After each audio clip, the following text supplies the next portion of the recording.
bet that guy can you all night, huh? Don't make it ugly.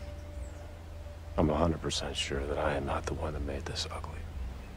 Can't do this. Why do women give up or become distant with a guy when he struggles financially? I was married a few years back, and everything was going really well. The relationship was awesome, and then I ended up losing my job. Money wasn't coming in as steadily as before. She was distancing herself from me. I took it very seriously as far as getting through the good times and the bad, and obviously she didn't. She left. Why do women give up or become distant with a guy when he struggles financially? There is a very important lesson a man must internalize if he wants to safeguard his peace of mind in life. And that is, women will always find a reason to leave you. It doesn't matter how alpha, how sigma, or how dominant and masculine you are, they're always going to find some reason. And I'm not even trying to be pessimistic, so don't think I'm saying this to impart any unwarranted negativity onto you. The woman you're committed to right now, you can never take her for granted. As a man, you need to be aware of the different turns that the relationship you two have could take. Only in light of that information will you have at least a small amount of control on the fate of your relationship. Otherwise, you're nothing more than a prey right out in the open, simply waiting to be devoured. With that being said, let's dive in a whole lot deeper so that you completely understand the brutalities of the game and the most optimal way to deal with it. Without any further ado, let's get into it. As a man, the lowest rate of investment thing you can do in life is attempt to keep or please a woman. If that's your goal, to impress women in life, then you have a lot of rethinking to do. Why, you ask? Well, think of it like this. Majority of the time, women are constantly unhappy/unfulfilled. It's in their nature to never be content. If they are happy, they tend to go out of their way to find ways to get bored very quickly, and from there, to become unhappy once again. It's the chaos of the storm which brings peace to a woman's mind. If they notice themselves being too happy, they, either subconsciously or not, try to have their internal peace disrupted as soon as they can. As a man, you're probably scratching your head. Why would anyone want to live in constant turmoil, let alone almost half of the human population? Well, the reason is hypergamy. As you know, hypergamy always tries to optimize for the best. She wants to get a guy who completes that missing piece in her, which, truth be told, can never be completed externally. But instead of going through that tedious effort of actual soul studying and searching and trying and failing numerous times before finding the answers tailored to you, they tend to find the solution in others. As women are mostly a passive gender, they want these kinds of things to happen to them by nature. She waits for the world to hit her.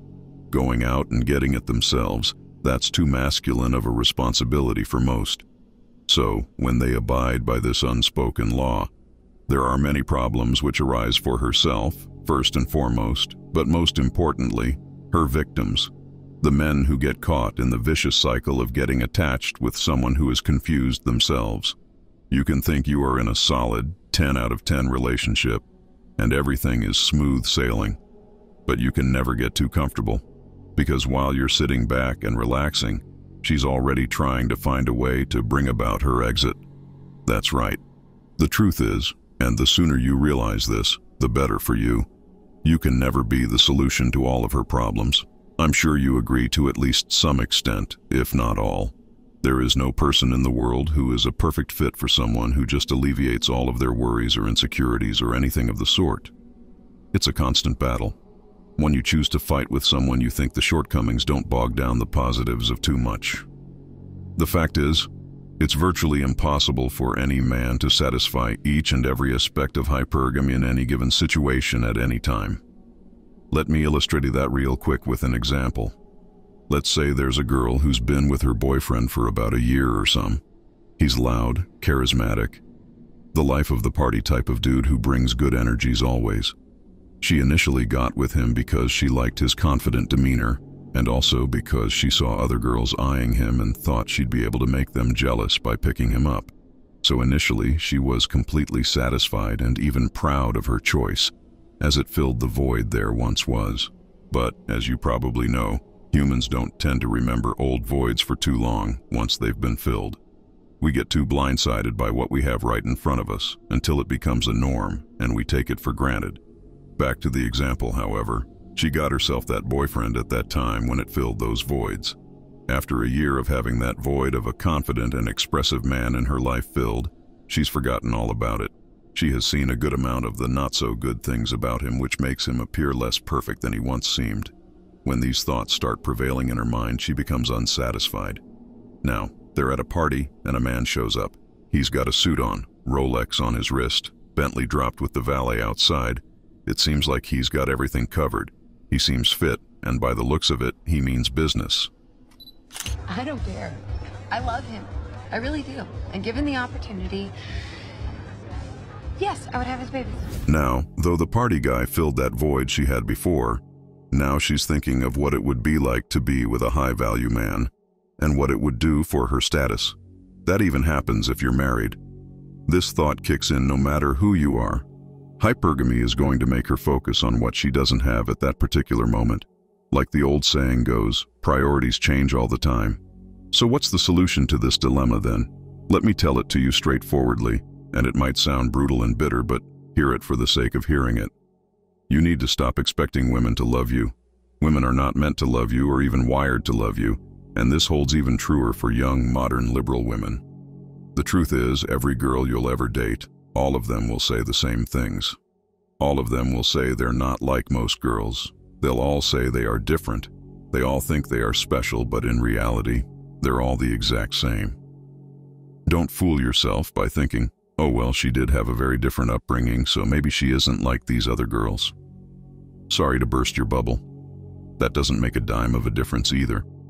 How she was raised is irrelevant, whether a girl will be into you or not, no matter if she's conservative, liberal, religious, not religious, vegan, not vegan. And after a while, they all follow a similar pattern. In order to make sure you're not setting yourself up for avoidable pain in the near future, just internalize the harsh reality. At some point, every relationship ends. This even goes for people who remain in bondings for decades. Sometimes you're just together, but that flare between the two of you that you had burnt out ages ago. And by that point, all you're doing is coexisting. Nothing more, nothing less. It's really important to come to this realization, as when you do, you realize that putting that much effort into relationships and women is not worth the time and sacrifice you make, which could have been invested better. It can always be invested better.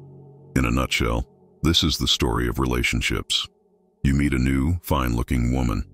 You both feel like there's a spark there, and before you know it, you get laid and wake up with her by your side.